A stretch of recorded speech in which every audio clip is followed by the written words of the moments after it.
In front of me is Samsung Galaxy S20 FE 5G, and let me show you how to change SIM card pin on the following device.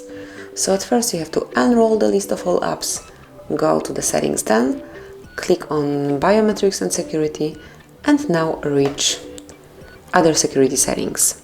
Here you will notice set up SIM card lock at the top of the list, smoothly mark it, and by tapping on change SIM card pin you can smoothly change your pin to your SIM card. So firstly you have to enter the current code, tap on OK, and now enter new SIM card pin. So it can be 1, 2, 3, 4, click on OK, and then re-enter new one.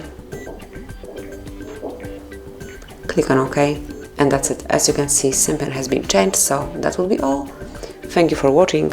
Please subscribe our channel and leave the thumbs up.